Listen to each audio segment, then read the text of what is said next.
Blog Talk Radio.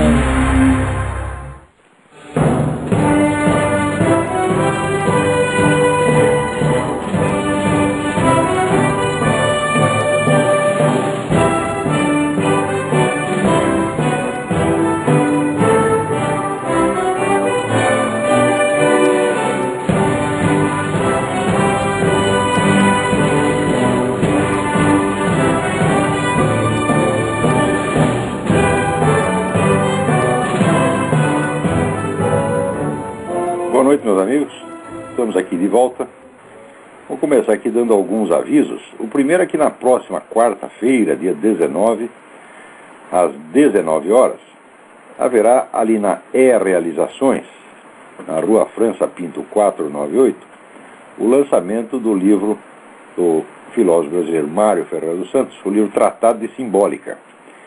E o lançamento será precedido de duas palestras, uma minha, às 20 horas, e outra do Luiz Mauro de Samartino, às 20h30. Então, em primeiro lugar, parabéns à Realizações por lançar mais esse livro do Mário Ferreira dos Santos. Finalmente estamos tirando o Mário do limbo. Eu considero que essa ocultação, o esquecimento do Mário Ferreira dos Santos é o maior sintoma da estupidez e da inépcia brasileira. O Mário foi um dos 2 ou 3 maiores filósofos do século XX, isso eu não tenho a menor dúvida. Mas acontece que o universo dele é tão vasto, é uma inteligência tão profunda, é um universo de conhecimento tão descomunal, que simplesmente não cabe na cultura brasileira. O Mário é maior do que toda a cultura brasileira junta. A amplitude dele é incomparável. Então simplesmente não cabe. A cultura brasileira está acostumada, né?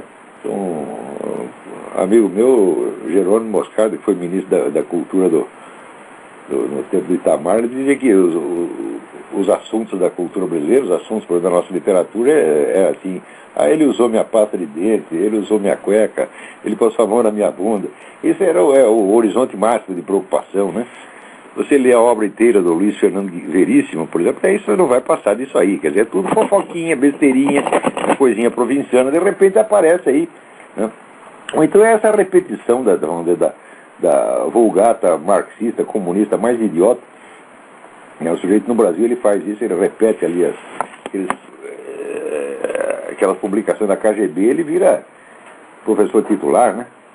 Então, de repente aparece um homem do tamanho do Mário Ferreira dos Santos, realmente não cabe. Então, o que tem que fazer? Faz de conta que não existe. Mas, olha, quando o Brasil não existir mais, ainda se conhecerá o Mário Ferreira dos Santos. O segundo aviso é o seguinte: vocês, por favor, leiam na página do Farol da Democracia essa esplêndida carta aberta aos parlamentares brasileiros, enviada aí da proposta da cúpula do Mercosul, pela minha amiga Graça Salgueiro, que é editora da Nota Latina. Então, esse é um documento muito importante, acompanhado da tradução de um artigo igualmente importante do Alejandro Penha Esclusa. Terceiro aviso.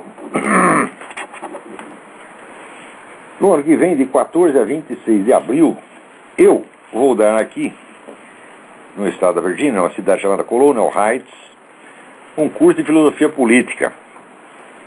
Existe um texto de apresentação que está exposto nesse momento lá no meu site, www.olavodecarvalho.org.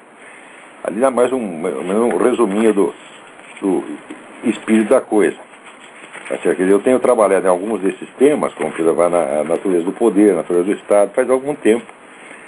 Já dei 2 cursos disso na PUC do Paraná, mas depois que vim para cá ainda aprendi mais algumas coisinhas. Então eu estou reunindo o que já tinha antes com essas novas coisas que eu fui descobrindo, e vou passar aqui um pacote de filosofia política de 14 a 26 de abril. Então, os interessados, por favor, liguem para 041 3262 0100 ou 041 9974 4443. Vou repetir: 041 3262 0100 ou 041 9974 4443. Já tem gente na linha para falar? Vamos ver o que é, vamos ver. Alô? Alô, Olavo? Sim. Oi, Olavo. É o Leonardo, do Rio de Janeiro. Tudo bem, Leonardo? Oi, tudo bem, Olavo. Peço desculpa porque eu não estou conseguindo escutar o senhor ao vivo, né? Quer dizer, melhor dizendo, meu computador deu um problema. Você pega a gravação. Eu pego a gravação daqui a uma hora, porque o meu computador não consegue ainda pegar, ele está com algum problema. Mas eu queria fazer uma pergunta, Olavo, que é importante, assim, para mim, é sobre a questão do aborto. Aham. É que eu particularmente sou contra o aborto em qualquer caso que seja, até mesmo em caso de risco de vida para a mãe. Eu também sou contra, porque eu tive até um exemplo em casa, que a minha mãe foi recomendada na sua terceira gestação a fazer aborto. Aí a mamãe simplesmente respondeu para o médico: então, filho da mãe, nós os dois na mesa de parto, mas eu não faço aborto. Então, a partir disso, eu sempre tive, dentro da minha própria casa, uma visão de ser contra o aborto. Gostaria de saber, assim... A presença do feto é um fato, agora o risco é uma hipótese, é?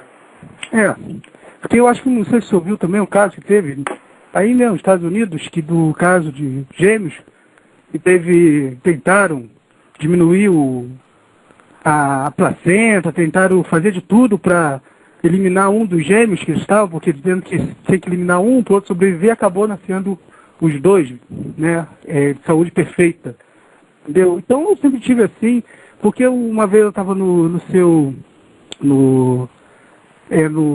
Orkut, né, que fez essa homenagem, e tinha pessoas lá discutindo e sendo a favor do aborto no caso de risco de vida da mãe. Eu sou praticamente contra qualquer tipo de aborto. É isso que eu queria deixar, né, porque uma resposta clara assim do senhor, porque hoje eu comprei a sua 5ª edição, consegui achar no sebo a sua 5ª edição do Bisseu Coletivo, e mais eu fiquei feliz desse assunto, porque eu acho que é um assunto de extrema importância no Brasil, tem que ser discutida para não passar essa lei absurda que querem colocar, querem fazer que nós brasileiros engolimos essa lei que não dá para engolir. Sim, olha, no caso de risco de vida para a mãe, eu não tenho opinião nenhuma, eu prefiro não me pronunciar sobre isso, porque eu não cheguei a uma conclusão ainda.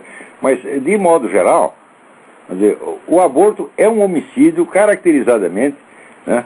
E mesmo que a pessoa tenha alguma dúvida quanto a isso, né, não existe nenhuma prova de que o feto é um ser humano ou não é um ser humano. Isso é impossível porque depende de perspectivas, de premissas que cada um adota. Então você tem meio a meio. Se tem meio a meio, significa que o aborto na melhor das hipóteses, ele é 50% de possibilidade de um homicídio. Ora, quem é que tem o direito de arriscar a vida do outro em 50%? Ninguém tem. Então, o aborto não é nem para conversar, não é nem para aceitar a discussão. É para mandar tomar no cu direto.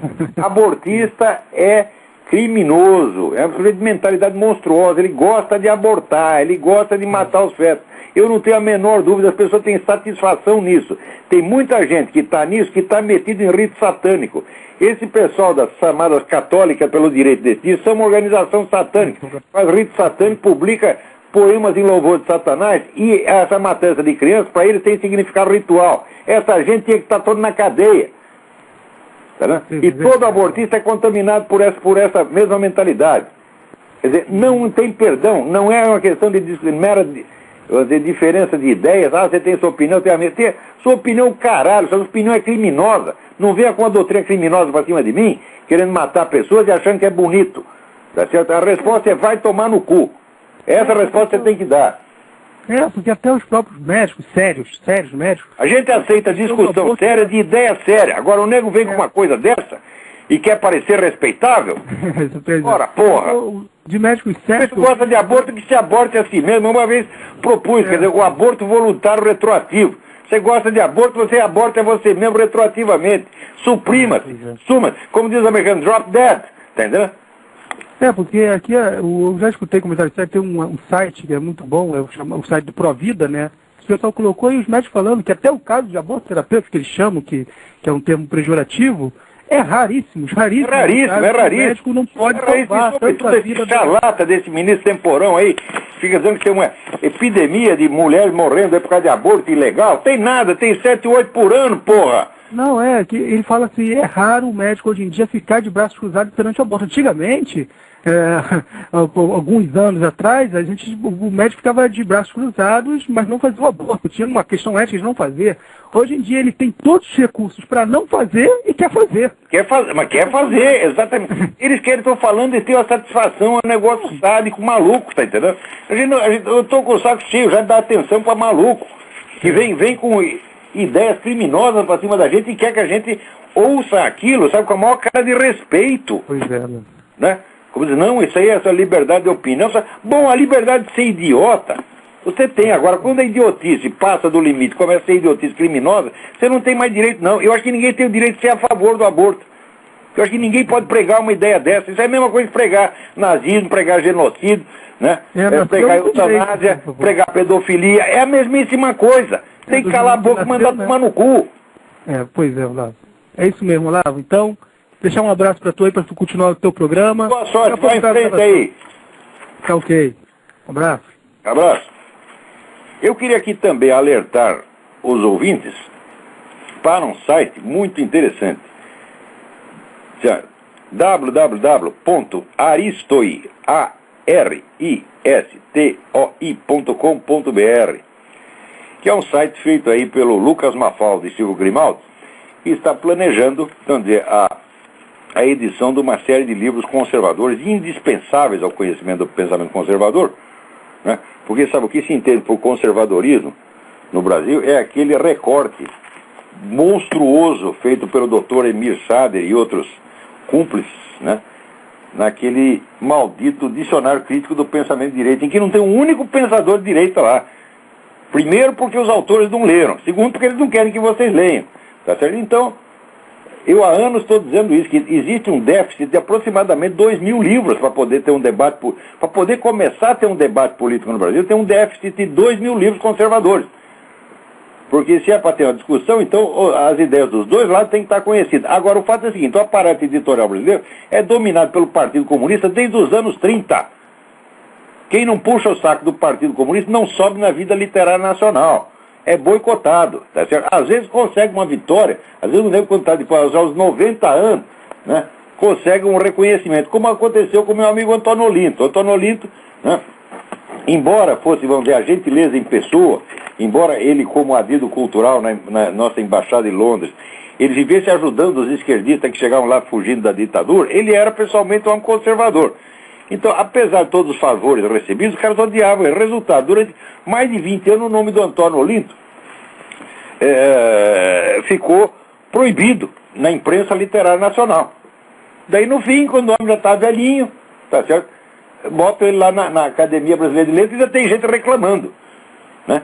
Quer dizer, mas é uma vitória tardia, tá certo? Eu acho que, quando o reconhecimento é muito tardio, olha, a gente tem que pensar em como o Groucho Marx, quando deram a Legião de Honra, a Legião d'Honneur para ele na França, ele estava já com quase 90 anos, né? Botaram lá a medalha nele, daí o repórter veio entrevistado, quais são suas impressões, senhor Marx? Ele disse, eu preferi uma boa ereção. Então, homenagem para velhinho, né? Eu quando for velhinho quiser fazer homenagem, então vai tomar no cu, não quero homenagem nenhuma, porra. Entendeu? Então, deem uma olhada aí na página www.aristoi.com.br, que é dedicada à educação liberal, tá certo? E também tem esse plano de edições que vai, tenciona desfazer esse monstruoso desequilíbrio que existe no repertório de informações à disposição do leitor brasileiro, né? Agora aqui, eu fico sabendo, através do Orkut, pela minha amiga Daniela Gouveia, que tem um sujeito lá, no rádio, dizendo que quem lê o Olavo fica burro. Ele deve ter lido muito, então. Né? Então, para de ler meus artigos, rapaz. Raimundo Carreiro. Olha aqui, ele faz o programa junto com o tal do Marcelo Pelizoli. Marcelo Pelizoli é o sujeito que elaborou, né, aquele exame, né, da Universidade Federal de Pernambuco, né, que botava do lado os bonzinhos, que era o Leonardo Boff, etc., e do outro lado os malvados, que era eu, o Roberto Marinho, né, o Inocêncio de Oliveira, o Culpense de Oliveira, né? E Jorge Bush, né? E que, além disso, botava como autor de Grande Sertão Veredas Graciliano Ramos. Marcelo Pelizoli, tu é uma besta quadrada, rapaz, tu tem que enfiar a cabeça dentro da privada e puxar a descarga e desaparecer. Suma, desapareça, drop dead, vai tomar no cu, rapaz, você não sabe nada, tá certo? Quer dizer, você não pode ser professor, tá certo? De prézinho, de pré-primário, tá certo? Você não, nem isso. Você não tem capacidade para nada. O que quer que você pense a respeito do que quer que seja é um peido. Não, é isso. Isso é um desrespeito para com os peidos. Tá certo? Cala a boca, burro. Agora está aqui. Na Folha tem uma notícia. O país perde cada vez mais cérebros para o exterior. Agora, está aqui. Olha, quando você dá uma notícia de que as pessoas inteligentes estão indo embora, em geral, a notícia e as discussões a respeito é ela própria um sintoma da perda de inteligência. Por quê? Sempre a explicação é a mesma. Os caras querem empregos melhores, eles querem mais dinheiro. Digo, vai pra puta que o pariu. O que é isso? Qualquer pessoa dedicada a profissões, tá certo, de alto nível intelectual está mais interessado na sua realização intelectual do que em dinheiro. Se você oferecer oportunidade, vamos dizer, de um trabalho bom, frutífero e útil para um cientista, para um filósofo, tá certo? Com um salário menor, e oferecer, por outro lado, um emprego administrativo no qual ele vai ganhar 20 vezes mais, ele vai escolher primeiro. Todo mundo sabe que é assim. Tá certo? O pessoal ninguém passa a vida estudando para ganhar dinheiro, porque ninguém é idiota, porra. Porque se o sujeito quer ganhar dinheiro, ele vai ter que fazer outra coisa, ele não vai se dedicar à ciência, meu Deus do céu. Então, esse diagnóstico já é assim, é a mentalidade dinheirista do brasileiro, é ela que está empurrando as pessoas para fora, tá certo? O Brasil não tem ambiente intelectual para essas pessoas. Note bem, eu estou com 60 aninhos. Eu vou contar uma coisa para vocês. Do ambiente brasileiro, desde a minha infância até hoje, eu não recebi o mais mínimo estímulo intelectual. Só recebi estímulo para parar de estudar. Mas era uma coisa terrível desde a infância. Quer dizer, existe um preconceito contra a pessoa de estudo, existe um preconceito contra o conhecimento. As pessoas riem na sua cara, querem te humilhar.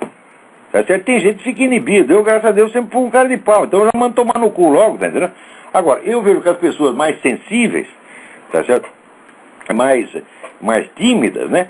Elas acabavam ficando complexadas por causa disso. Eu não, se o sujeito quer me deixar complexado, eu vou deixar ele complexado, tá entendendo? Eu não quero nem saber, pega a sua opinião a meu respeito e enfia no cu, você tá entendendo? Ora, eu sou mais meu lema, faz muito tempo eu adotei o lema do Dom Quixote. E eu sei quem sou, eu sei quem eu sou. Então não adianta você querer me atribuir defeito que eu não tenho e me puxar saco por qualidade que eu também não tenho. Eu sei exatamente o que eu sou, o que eu estou fazendo aqui, qual é a minha capacidade e qual é meus limites. Tá certo? Então, esses caras, vamos dizer que o brasileiro adora deixar o outro complexado. Tá certo? Agora, em mim essa coisa não pega.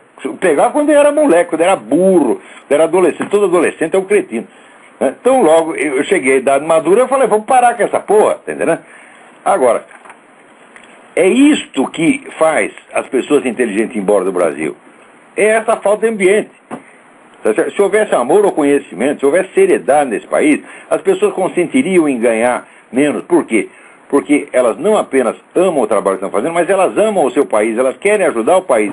Acontece o seguinte, se o país só cospe em cima de quem quer ajudá-lo, o que a gente tem que fazer, porra? Tem que ir embora mesmo. Tá certo? Ora, eu não estou aqui nos Estados Unidos para ganhar mais. Na verdade, estou até ganhando menos do que ganhava no Brasil, tá certo? Mas a gente vem aqui em busca de um ambiente intelectual mais respirável.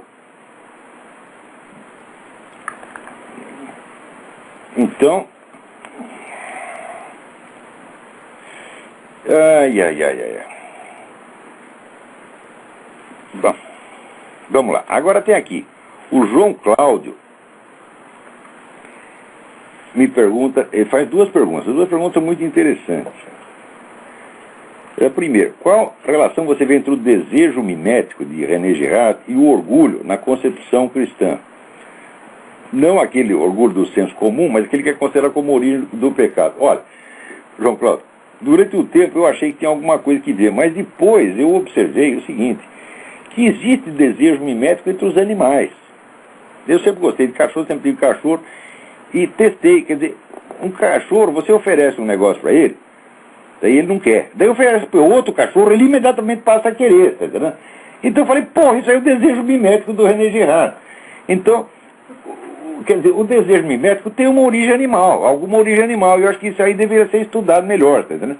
Então não pode ter uma relação intrínseca com orgulho, no sentido satânico, tá entendendo? Me parece que é uma coisa que vem da natureza, tá certo? E que é mais ligada, vamos dizer, à burrice e uma espécie de, vamos dizer, de identidade nebulosa que o nego tem. Quer dizer, ele não sabe direito o que é ele e o que é o outro. Quer dizer, há uma baixa individualização. É apenas uma hipótese, sim. Eu não estudei o assunto não pensei nesse assunto com a atenção que ainda merece. Não tive tempo para pensar nisso. Mas eu acho que aqueles que são, né, estudiosos do René Girard, eu não me considero um estudioso do René Girard, apenas um admirador. Eu li todos os livros do René Girard, conversei com ele, fiz entrevista com ele, participei da mesa redonda junto com ele, tenho a maior admiração por ele, mas não me considero um estudioso, um especialista em René Girard. Aqueles que são, então, vejam isso, observem esse fenômeno do desejo mimético entre os animais e vejam no que isso pode alterar as concepções do René Girard, porque parece que o Girard considera o desejo mimético como uma coisa especificamente humana. Eu digo, e aqui tem uma prova experimental de que não é. Tá certo? A não ser que esses cachorros sejam pessoas, né? Talvez seja o Dr. Emir Sader, sob outra forma, eu não reconheci, mas a mim me pareciam que eram apenas os meus cachorros. Agora, segunda pergunta aqui do João Cláudio. Onde encontro referências da literatura enorme que dá indícios e provas de fraude intelectual de Marx? Aqui você se refere no debate com Alaor Café.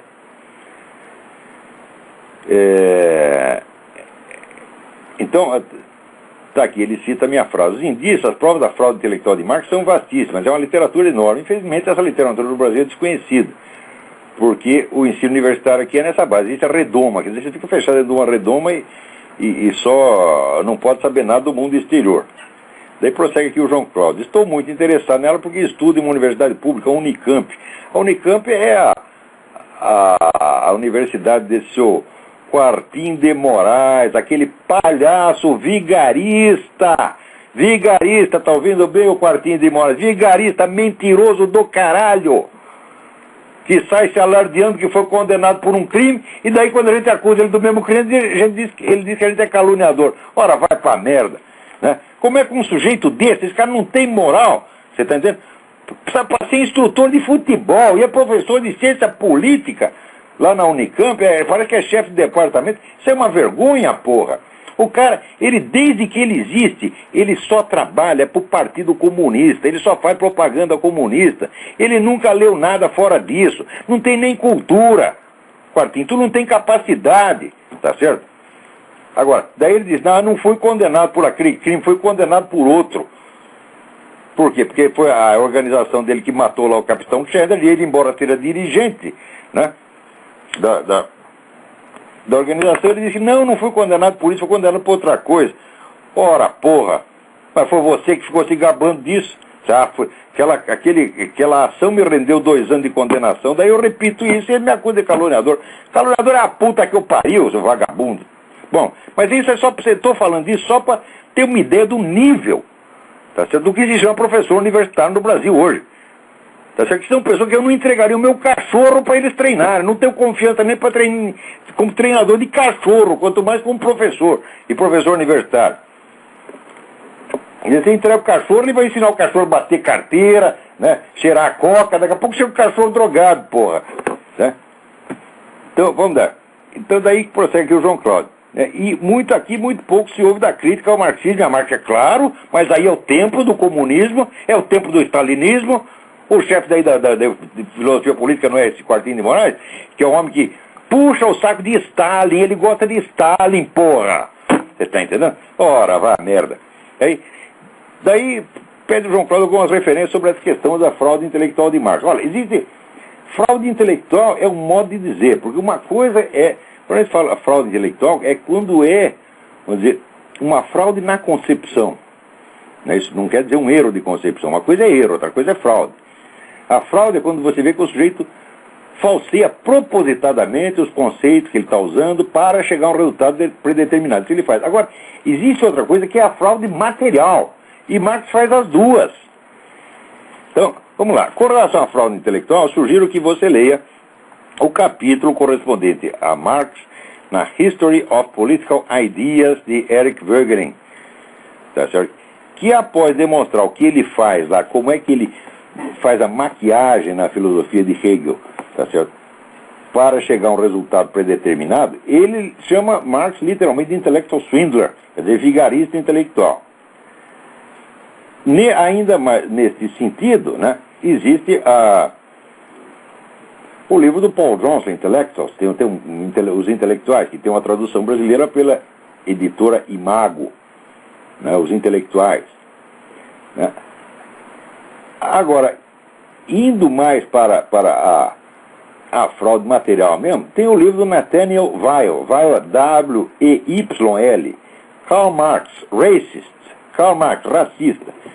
Então, está lá as inumeráveis, né, demonstrações de racismo na obra de Karl Marx, são encobertas pelos seus discípulos, seguidores de puxa-saco, chupadores de pica. Né? Peraí, tem alguém esperando, mas deixa eu acabar de ler a lista, pelo menos. Porra, peraí, calma aí. Então, depois tem o livro do pastor Richard Wurmbrand. Wurmbrand é W-U-R-M-B-R-A-N-D. O livro chama-se Marx and Satan, Marx e Satã. Existe uma tradução, pelo menos parcial disto, pela entidade chamada Voz dos Mártires, aí em Paraná, no Brasil. Mas se você botar ali no site www.bookfinder.com, bota lá Richard Wurmbrand, Marx and Satan, você vai achar. Então, esse sujeito mostra, esse autor que foi prisioneiro de campos de concentração comunista por 16 anos, tá certo? E sofreu torturas horríveis, foi examinado por uma junta médica na ONU, com um exame de corpo de delito, comprovado fisicamente as torturas. Não é que nem essas alegadas torturas aí de Guantánamo, que fala, tem tortura, nunca aparece um corpo de delito, não aparece um sujeito, tá certo, com um machucadinho, com um dedo quebrado, com o olho roxo, com um hematomazinho de 3 milímetros por 3 milímetros, nunca aparece. Agora, o Richard Wurmbrand foi feito exame de corpo de delito por uma comissão na ONU, diante de representantes de todos os países, e foi comprovado que o sujeito sofreu torturas medonhas durante longo tempo. E ele, quando saiu da prisão, ele quis saber por que na prisão os guardas comunistas, os policiais comunistas, insistiam menos na propaganda anticapitalista do que na propaganda antirreligiosa. Eu falei, esses caras parecem ter uma obsessão. E ele foi investigar isso aí. Então, em primeiro lugar, ele descobriu que dos manuscritos de Karl Marx guardados no famoso Instituto Marx-Lenin de Moscou, só 1/3 tinha sido publicado. Quer dizer, tem 2/3 da obra de Marx que estão enterrados ainda. Né? Já é um mistério. E segundo, ele começou a rever a correspondência juvenil de Karl Marx e descobriu que Karl Marx pertencia a uma seita satânica.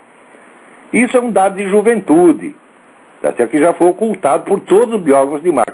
Mas acontece o seguinte, já tinha outra informação sobre Karl Marx adulto, já aos 50 anos, dado pela empregada dele, de que ele fazia uns rituais muito esquisitos na casa dele, que pela descrição não era rito judaico, não era rito cristão, não era rito muçulmano, era um outro treco esquisito. Tá vendo? Então, está aí, quer dizer, a biografia de Karl Marx é outra fraude. Também existe um livro importantíssimo, Leslie R. Page, P-A-G-E, Karl Marx and the Critical Examination of His Works, onde ele vai examinar exatamente as falsificações de dados feitas por Karl Marx, tá certo? Sobretudo a partir dos Blue Books, que eram os relatórios anuais do parlamento inglês a respeito da economia britânica, tá certo? E muitas das falsificações Karl Marx obteve de Engels, do livro A Condição da Classe Operária na Inglaterra, onde tem dois estudiosos, um chamado W.O. Henderson e o outro W.H. Chalon, né, que publicaram a tradução inglesa mais moderna do livro A Condição da Classe Operária na Inglaterra, de Engels, mostrando que ali os dados eram todos de 40 anos atrás, mas oferecidos como se fosse daquela data. Então, quer dizer, a condição da classe operária na Inglaterra estava melhorando e o Engels maquiou tudo para que parecesse estar piorando. Tá certo? E algo desse exame também existe no livro de F. Felix David, D-A-V-I-D, Marx as Politician, Marx como político. Então fica aí essas dicas. O livro do Leslie Page, Karl Marx and the Critical Examination of His Work, foi editado em Londres em 1987. E o do Felix David, Marx as Politician, em 1983. O livro do Paul Johnson não precisa dar data, porque tem a tradução brasileira, tem várias edições. Né? History of Political Ideas, do Eric Wegener, foi editado pela Universidade do Missouri, dentro da coleção da Collected Works, de Eric Wegener, que é uma coleção que todo mundo devia ter em casa. Né? É um livro, olha, isso aqui é um fenômeno. Porque exatamente ele é o anti-Marx, no sentido de que o Wegener é um absurdo de probidade intelectual. Ele começou a escrever esse History of Political Ideas, depois de ter escrito 8 volumes, ele achou que o projeto tinha dado errado. Falou, não, isso aqui negócio não está bom, porque o conceito de ideia política é meio embrulhado, não é assim. Tem que fazer outra coisa. Parou tudo, começou tudo de novo, outro projeto completamente diferente. Quer dizer, a mesma ideia, mas noutra clave, que veio se chamar Order and History. Quer dizer, a gente tem aquele trabalheira miserável, depois deixou tudo na gaveta, nunca publicou. Foi publicado agora depois de morto. E é uma obra-prima, quer dizer, aquilo que o professor jogou na gaveta era uma obra-prima. Então, eu acho que com essas dicas aqui, João Cláudio, você se vira. Né? Agora, quem é que está aí na linha? Alô? Alô? Alô? Sim. É Olavo? Sim, ele mesmo. Tudo bom, Olavo? Tudo bem, quem está falando aí? Edna, eu sou uma paranaense paulista, é assim que eu digo. Não entendi o seu primeiro nome, por favor. Edna. Edna, tudo bem, Edna? Tudo. Olavo, primeiro, parabéns pela tua postura, por ser essa pessoa linda, combatente da esquerda, tanto quanto nós aqui no Brasil. Ou melhor, uma parte bem pequena. Obrigado. Olavo, eu queria lhe fazer uma pergunta, talvez eu fuja um pouquinho daquilo que tu está explanando. Eu queria que você me dissesse o que você está achando do PT em conclamar agora esse plebiscito. Ricardo Berzoini foi eleito hoje novamente, tu está sabendo. E eles fazem uma pergunta... Sabendo agora. Sim, foi eleito. E eles fizeram um formulário com a seguinte pergunta: o senhor aprova a convocação de uma Assembleia Constituinte soberana e específica para promover uma reforma constitucional no capítulo 4º da Constituição Federal? Qual é o capítulo 4º? Qual é o... Capítulo 4º da Constituição é aquele capítulo que diz assim, tem o parágrafo 5º que diz: o presidente da República, os governadores de estados e do Distrito Federal, os prefeitos e quem os houver sucedido ou substituído no curso dos mandatos, poderão ser reeleitos para um único período subsequente. Já estão querendo esticar, manter o Lula lá eternamente. Exatamente. O Lula lá eterno. Então eu gostaria que você me dissesse o que você acha disso. Há a possibilidade disso passar? Eu acho que o Lula deve ficar lá eternamente. Eu já acho. Essa desgraça pouco é bobagem. Pelo amor de Deus, Olavo, não deu uma letra. Pronto, acabou. Você está brincando. Você está brincando. Ele quer ficar lá eternamente. Só que é o seguinte, ele é mais esperto que o Hugo Chávez. O Hugo Chávez faz essas coisas assim, espetaculosas, ofende as pessoas, tá? E o Lula vai devagarzinho, vai enganando todo mundo. E ele vai ficar lá um tempão. Peraí, mas diga, até quando? Eles vão rasgar a Constituição? Mas já rasga que tempo? Eles não estão nem ligando para esse negócio, pô. O PT já está acima do Estado brasileiro, está acima das instituições, ele faz o que ele quiser. Foi feito para isso. Vocês estudem o negócio do Antônio Gramsci e você vê que a técnica é exatamente essa. Sim. De engolir o Estado. Agora, tem uma diferença fundamental entre o que eles fazem e o que o Chaves faz, porque o Chaves vai de pé na cara. Agora, eles leram o Gramsci, estudaram direitinho. O Gramsci diz que as ações que vão transformar a sociedade do capitalismo para o socialismo não devem ser empreendidas diretamente pelo Estado, deve ser indireto. Então você funda ONGs, você funda movimentos sociais, você funda todos esses instrumentos indiretos e age através deles. Então ninguém percebe que aquilo é a ação do partido. É exatamente o que estão fazendo no Brasil. Então por isso que o Hugo Chávez quebra a cara na Venezuela, mas o Lula tá indo ótimo, todo mundo adora o que ele faz. Quando aparecem essas coisas de corrupção, dá a impressão que todo mundo roubou e o Lula estava inocentinho lá no meio. Fizeram até a piada que a professora perguntou lá na aula, quem foi o filósofo grego que só disse eu só sei que nada sei? E o outro falou, foi o Lula, professora, eu só não sabia que ele era um filósofo grego. Grego. Boa essa. Então, mas escute aqui, qual é o alento para o brasileiro, pelo amor de Deus? Olha, gente, assim, só a palavra é assim, coragem. Coragem, não dê moleza, não acredite jamais na honestidade de seus interlocutores de esquerda. Homem honesto de esquerda é quadrado redondo. Ser esquerdista é ser vigarista. Olha, eu digo isso por experiência própria, vamos dizer, porque até quase os 50 anos de idade. Eu ainda pensava assim, não, eu tenho minhas divergências, mas ali estão pessoas honestas. E eu até acreditava nas fontes de informação esquerdista, tá certo? Sobretudo na grande mídia. Eu levava isso a sério, quer dizer, eu achava que uma coisa é a diferença de ideias, mas com relação aos fatos, nós podemos aceitá-los como fonte. Graças a isso eu cometi injustiças tremendas. Por exemplo, eu acreditei naquele livro do tal do John Cornwell, o Papa de Hitler, que dizia que o Papa Pio XII tinha colaborado com Hitler, que se recusou a ajudar os judeus. Eu acreditei aquela merda toda. Era tudo, depois eu fui ver, era tudo mentira. Também toda hora saía aquele negócio na mídia que dizia Israel está fazendo genocídio contra os palestinos. Eu acreditei nessa porra e repeti 10, 12 anos atrás. Hoje eu vejo, mas que cretino. Hoje eu entendo que não é para acreditar numa palavra de esquerdista. Nunca, nunca, nunca, nunca. Os caras são vigaristas viscerais. Tá entendendo? Digo isso não é por ter raiva deles, não. Foi a contragosto que eu cheguei a essa conclusão, por experiência. Todas as informações que vêm de esquerdistas são mal intencionadas. Tem segunda, terceira, quarta e quinta intenção embaixo. É sempre assim. Nunca ninguém na história mentiu como essa gente. Não é não normal. Mesmo, eu digo que nós nunca tivemos um governo tão corrupto. Esse é o governo mais ladrão da história humana. Com certeza. Não tem nada, olha, Idi Amin Dada era a Madre Teresa comparado com esses caras, porra. Tá entendendo?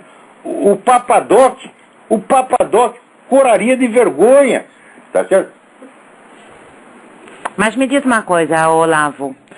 A gente sabe que a maioria, 50%, 60% da população brasileira, segundo os últimos dados coletados, está sobre o capacho deles. E eles precisam... Só tem o discurso deles, você não tem oposição. A oposição só faz crítica de detalhe. É só coisinha.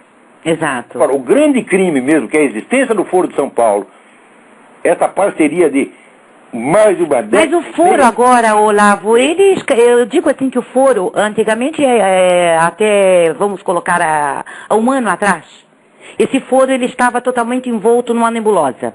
Não se falava, ninguém se podia atacar. Mas agora, a partir do terceiro encontro dos petistas agora, isso foi escancarado. O Lula recentemente também disse a mesma coisa. Então agora o Foro está aberto. Eu não sei por que a mídia não diz nada. Não, quer dizer, depois que o sujeito já cometeu a fraude, já ganhou, o dinheiro, para ele não precisa mais esconder. Exato. Eles já tomaram o continente inteiro. Agora, a culpa disso é desses diretores de jornais e TV no Brasil que ajudaram o cara a esconder. Seu Roberto Irineu Marinho, seu Otávio Frias de Oliveira, vocês estão todos culpados disso. Porque vocês impediram o exercício da democracia no Brasil. Não existe democracia sem livre acesso à informação. A democracia não é só, vamos dizer, esse esquema formal de eleições e partidos. Não! Tem que ser a livre discussão e o livre acesso às informações para que possa haver opinião. Se um dos lados controla o fluxo de informações, ele controla o curso dos acontecimentos sem que o outro lado saiba Isso é ditadura. Mas nós estamos Vocês vivendo são uma ditadura. assassinos da democracia no Brasil. Otávio Frias Filho, você é um assassino da democracia no Brasil. Roberto Irineu Marinho, você é um assassino da democracia no Brasil. Você impediu que o povo soubesse os fatos para poder discuti-los, porque nas duas eleições presidenciais, se o povo soubesse da existência do Foro de São Paulo e dessa parceria do Lula com o Farc e Mir, não votaria nele nem para vereador em São Tomé das Letras, nem para vereador em Guaranhuns. Ele está tentando agora, saiu uma agora que ele está tentando ser senador, tá sabendo, né? Que o Lula. Senador? É, que ele pretende, não por São Paulo, né, que o Sudeste, graças ao Bom Pai, ainda é um pouquinho mais politizado, mas pelo Nordeste, ele quer ser senador por... A melhor coisa a fazer o Lula é o seguinte, tira ele de lá e deixa ele de senador vitalício. De maneira que ele nem precise comparecer nas sessões, e de preferência não compareça mesmo. Não, eu prefiro que ele vá para Cuba. Isso, é para ser senador vitalício em Cuba, tá aí uma boa ideia. O Fidel está morrendo, põe lá o Lula no lugar do Fidel. Exatamente. Mas Federer em casa. Ele não é filhote do Fidel? Agora, o que eu fico mais bravo não é que os comunistas sejam comunistas, a gente sabe que eles são assim mesmo, eles não têm conserto. Agora, e cara que não é comunista e colabora com eles, ou por dinheiro, ou por covardia, ou por comodismo, ou por interesse, esses é que são piores. Olha, Olavo, eu só sei que o Brasil chegou numa situação que eu jamais, você tem 60 anos, eu tenho 50 anos, e eu jamais imaginei vê-lo chegar aonde chegou. Não dá, eu não consigo imaginar, eu que sempre fui um cara pessimista, sempre espero o pior, a coisa transcendeu as minhas expectativas, 50 mil brasileiros morrendo por ano assassinados. Sim. Isso é 2 guerras do Iraque por ano. Exato. E o pessoal fica discutindo o quê? A CPMF. Quer dizer, eles se preocupam tanto com o dinheiro, eles têm tanto amor ao dinheiro. Agora, 50 mil brasileiros por ano podem morrer e ninguém faz nada. Ora, existem 50... Olha, fatos. 50 mil brasileiros morrem por ano. Fato número 2. Maior parte disso é ligada a narcotráfico. Fato número 3. Quem controla o narcotráfico no Brasil é Farc. Fato número 4. O presidente da República é um parceiro político da Farc. Esse presidente tem que ser tirado de lá. Urgentemente, tem que ir para cadeia. Esse homem é um traidor do Brasil. Esse homem negocia em segredo com o Farc, com o Mir, com o sequestrador, com o narcotraficante. Ele confessa isso porque ele já não tem mais medo de ser punido. Exatamente, a impunidade venceu. Quer dizer, agora diz que tem forças armadas, cadê a honra das forças armadas? Que honra coisa nenhuma. Esse pessoal quer bater continência, quer pregar condecoração na Dona Marisa, tá certo? Absurdo. O que fez a Dona Marisa em benefício do país? Nada. Botou uma estrela lá no jardim uma estrela vermelha no jardim do palácio? É isso que essa mulher fez? Não, ela ama tanto o país que ela pediu a cidadania italiana dela, não? Olha, basta isso. Basta isso pra você ver. Isso já é cuspir na cara do país.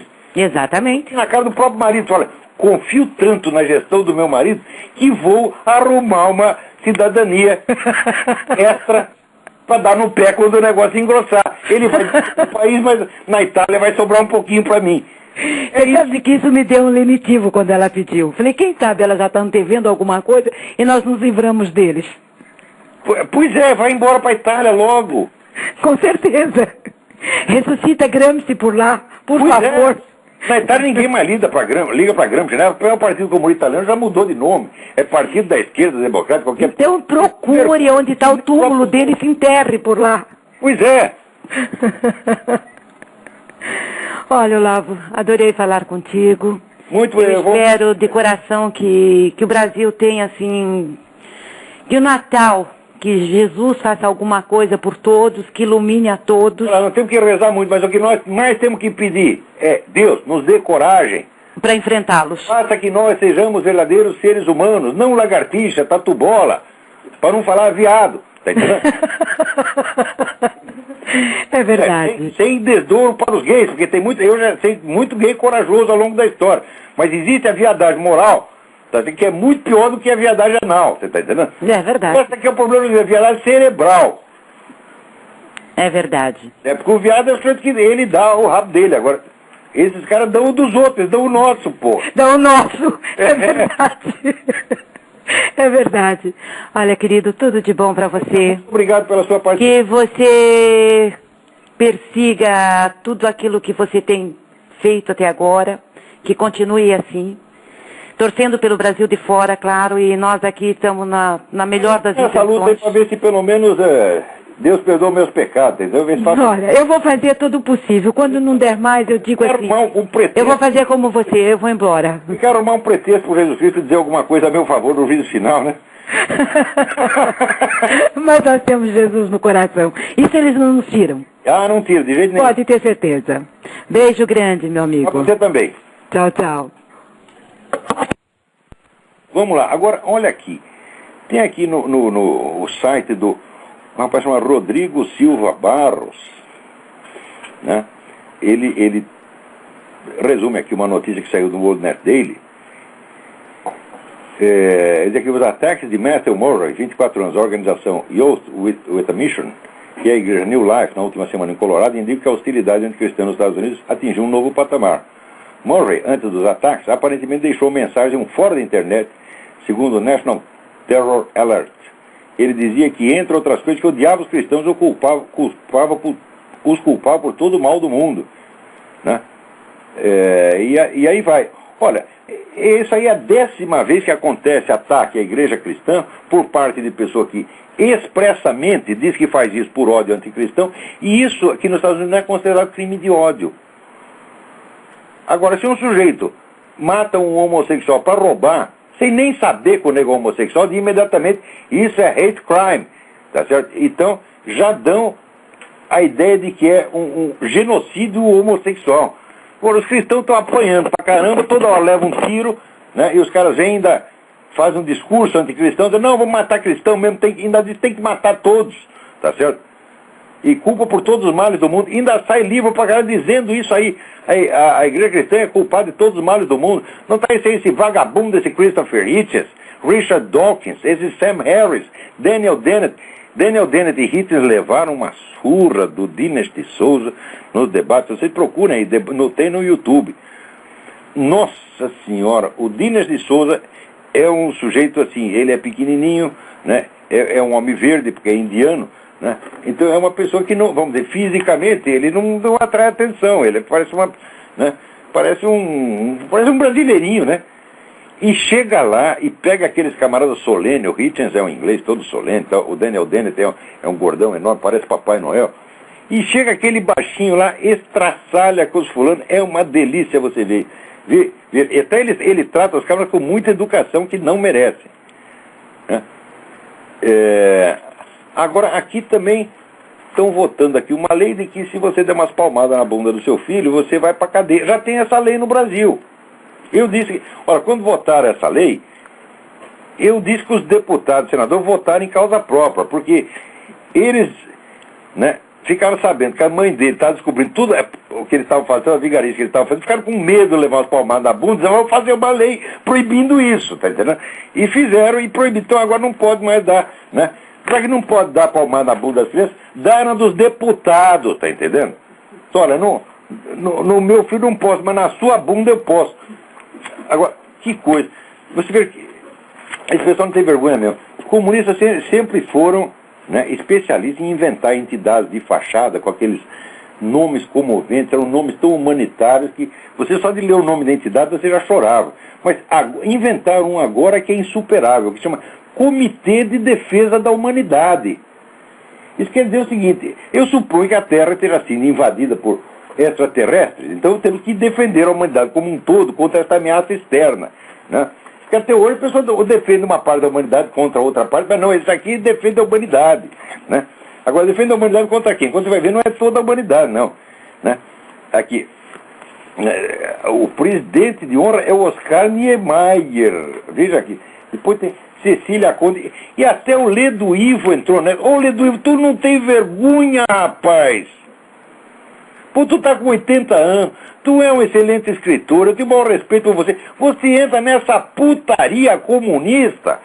Você acha que você ainda precisa disso? Você já está na academia, você já é uma glória, você não tem mais nada que puxar saco de ninguém, porque não vai me dizer que tu é comunista sinceramente. Claro que não, né? Agora fica puxando o saco, é só para garantir tua posição, mas tu não precisa mais disso, né? Agora, aqui no meio, né, esse Comitê de Defesa da Humanidade está aqui defendendo Cuba, né? E dizendo que O comitê pergunta como Washington fala de direitos humanos, liberdade e dignidade num mundo onde milhões de homens vagam como marginais perdidos em busca de um teto ou de pão para saciar a fome. Sim, só que metade desses homens estão na China, porra! Você quer que os Estados Unidos resolvam o problema da China? Os Estados Unidos já estão botando dinheiro lá que não acaba mais. O general chinês enfia tudo no bolso, some. E o chinês, quando estou passando fome, olha, leia o livro do Guy Sorman, acabou de sair pela Realizações, O Ano do Galo, Verdade sobre a China. Tá certo? Ele diz coisa aqui que até eu já sabia. Na China tem 5 cidades prosperando, o resto é uma miséria incomparável. Tá? Quer dizer, os Estados Unidos agora são responsáveis pela miséria que esses filhos das putas desses comunistas fizeram na China, porra! Olha, ninguém na história humana conseguiu matar tanta gente de fome quanto o regime comunista. Mais ainda, ninguém matou tantos comunistas quanto os comunistas.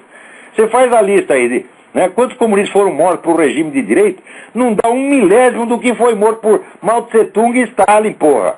E o próprio Fidel Castro. Agora, aqui o comitê que os Estados Unidos aqui, presta atenção, colonizaram, exploraram, invadiram, disseminaram enfermidades, exterminaram nações inteiras. Cato, cite uma. Eu cito várias. A Ucrânia foi destruída totalmente, a cultura ucraniana, e a Ucrânia foi destruída totalmente pelos soviéticos. O Tibete é destruído pelos chineses, que hoje tem mais soldados chineses do que tibetanos na capital. Né? Destrui com impunidade patrimônios históricos. Vai ver o patrimônio histórico do Tibete.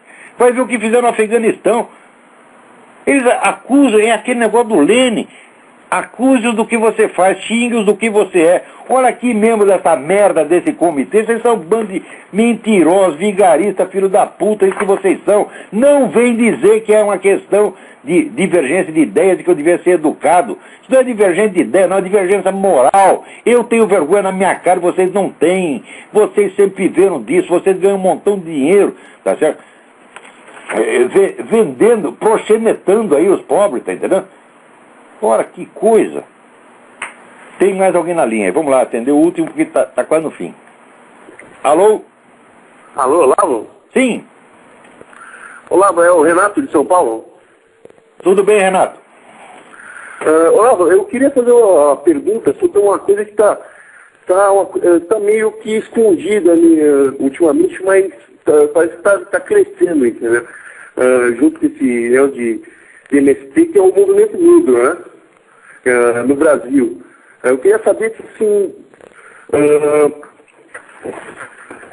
o porquê desse ódio tão grande desse pessoal. Olha, primeiro, item 1. Nós temos que parar com essa coisa de dizer que o branco europeu é escravizador e os negros, coitadinhos africanos, são escravizados. 8 séculos antes do primeiro português desembarcar em Portugal, uma leva de muçulmanos, incluindo uns 20 ou 30% de negros, entraram na Europa e escravizaram um bando de gente. Escravizaram muito mais gente do que o europeu jamais escravizou. Segundo, jamais fizeram um movimento abolicionista, jamais se preocuparam com a sorte dos escravos. A única civilização que se condoeu dos escravos, fez algo por ele, foi a nossa civilização judaico-cristã. Então esses caras não têm autoridade moral para falar. Não vem fazer de coitadinho, não. Ah, tu foi escravizado pelo português? É porque teu bisavô, teu tetravô entrou em Portugal, Espanha, Itália, França e escravizou algum europeu lá 8 séculos antes. Então quer saber de uma coisa? Não tenho dó de você, não. A escravidão tinha sido abolida já na Europa. Fazia 4 séculos não tinha um escravo na Europa. Entraram os muçulmanos lá e escravizaram um bando de gente. E pior, tem toda uma conspiração acadêmica para não falar desse assunto. Hoje começam a sair, finalmente, livros. É um pouco aqui, um pouco ali, a verdade começa a aparecer. Verdade que os historiadores sempre souberam, mas que não pode falar. Então, primeiro, esse estereótipo de que vocês são os coitadinhos é mentiroso. Tá certo? Vocês começaram a escravizar os outros muito antes. Tá certo? E continuaram depois. Porque no Sudão você tem escravo até hoje. E, Olavo, esse movimento quilombola, a gente tem alguma coisa a esperar de sério para os Isso é uma sacanagem. Quer dizer, quilombola, eu também quero ser quilombola, porra. Você tá entendendo? Chego lá, eu vejo uma casa bacana, né? Já tinha, tipo, casa da Dinda, né? Chego lá e falo, tem piscina, tem cachoeira, tem não sei o que. Daí eu olho aquilo, né? Já vislumbro aquilo, assim, cheio de mulher pelada, né? Champanhe, etc. Falo, eu quero. Então eu digo, aqui tem um quilombo e era do meu avô. Prova, está aí a minha declaração vale como prova segundo essa merda dessa lei, assinada por outro vigarista que é o seu Luiz Inácio. E pronto, fico eu com a casa da Dinda. E se o sujeito diz, não, mas o senhor está muito branco, o senhor tem olho azul, falou, o senhor não tem nada a ver com isso. Eu estou declarando que eu sou afrodescendente. Qual é a prova? A prova é a minha declaração. São duas declarações. Eu afirmo que sou afrodescendente, ninguém pode dizer não. E afirmo que o quilombo era meu, também ninguém pode dizer não. Isso aí é uma putaria. Mas você acha que isso aí vai chegar a crescer alguma coisa perto do próximo do... prática sim, já estão pondo. No estado do Espírito Santo já estão tomando tudo quanto é terreno, casa, prédio, lá tá uma festança. Agora acontece, só tem um pequeno problema. Realmente, metade da população brasileira é o afrodescendente, como se diz. Metade. Então, quer dizer, não vai ter quilombo suficiente para todo mundo. Porque aí fala que negro descendente de negro é minoria no Brasil. Minoria o caralho, é metade. Tá certo? Agora, e da outra metade, como é autodeclaração, metade da outra metade também vai dizer que é preto. Porque olha aqui, tá certo? No meu primeiro casamento, minha mulher era uma mulata. Então a gente tem filho, cabelo pichainha. Agora, nasceu tudo com a mesma carinha, mas 2 nasceram mais escurinhos, 2 nasceram mais loirinhos. Tá certo? Então, você não sabe quem é quem ali, você tá entendendo? Então, se chega a minha filha mais velha, por exemplo, ela tem cabelo até loirinha. Eu sou afrodescendente, e é mesmo. Agora, tem muito picareta que não é afrodescendente coisa nenhuma. Chega lá e diz quem é que pode dizer que não. Até eu, né? Chega lá o sujeito, olha aqui, eu sou... Né? Não tem aquele... Se você leva isso em última instância, você vai... Se você leva isso em última instância, lá, você começa a falar até em afrodescendente em Portugal. Então eu chego lá, né? Como é o seu nome? Né? Meu nome é Wolfgang Weber. O que você é? Africano. Pronto. Você está entendendo? Deve chegar aquele bando de alemão lá do Rio Grande do Sul, todo dizendo que é preto, e pegando um quilombo para ele. Isso é uma palhaçada. Se você leva isso em última instância, lá, você fala em afrodescendente em Portugal, você tem a tribo da África subsaariana, coisa do Israel ali próximo, que invade Portugal durante o 6º, 7º século. Peraí, não te ouvi, houve uma interferência no som, não te ouvi. Explica de novo. Falei que existem afrodescendentes, se for ver bem, até os portugueses são afrodescendentes. Mas claro! Os habitantes do Sahel invadiram Portugal. Diz que a humanidade começou na África, rapaz. É certo? Então, o sangue africano, todo mundo tem um pouco. Né? Então, tudo isso aí é uma palhaçada. Agora, eles fazem por que uma palhaçada? Note bem, isso é uma técnica psicológica. Você faz uma coisa absurda e obriga o sujeito a aceitar o absurdo e ainda tem que fazer cara de respeitabilidade. Você tem que fazer cara que a coisa é séria. Isso desmantela a mente do outro, desmantela a psique, desmantela a inteligência. Ele já faz de propósito, isso aí é engenharia comportamental. Vamos fazer uma lei bem absurda, tá certo? E vamos expor aquilo como se fosse uma coisa seríssima. E quem não gostar, a gente manda pra cadeia. Tá certo? Então, é a técnica da rainha de copas, você tá entendendo? É a lei absurda que ela impressiona e ela é obedecida por ser absurda. Tudo isso é de uma malícia, de uma maldade psicológica fora do comum. E acaba funcionando também porque as pessoas procuram tirar proveito disso, né? Quem que trouxe uns querem todo mundo ganha dinheiro ali, cara, outros se acovardam. Principalmente brasileiro, né? Não tem nada. Muito obrigado pela sua participação. E com isso já estamos aqui, né? Tem...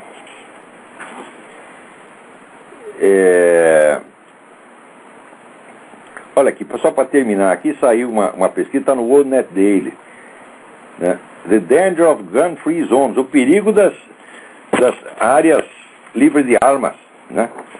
Olha, as áreas onde as armas são proibidas é onde a maior concentração de homicídio em massa que existe. Quer dizer, edifícios oficiais, hospitais, lojas de conveniência, estúdio de TV, cadeias de restaurantes, esses lugares são preferidos pelos serial killers e assassinos em massa. Eles vão lá porque eles sabem que não tem ninguém armado lá, né? Vê se vai entrar alguém na Assembleia da National Rifle Association, né? Ninguém vai lá, porra. O primeiro tiro que você der, você leva 20, né? Então é aí. Bom, gente, até a semana que vem. Muito obrigado a todos.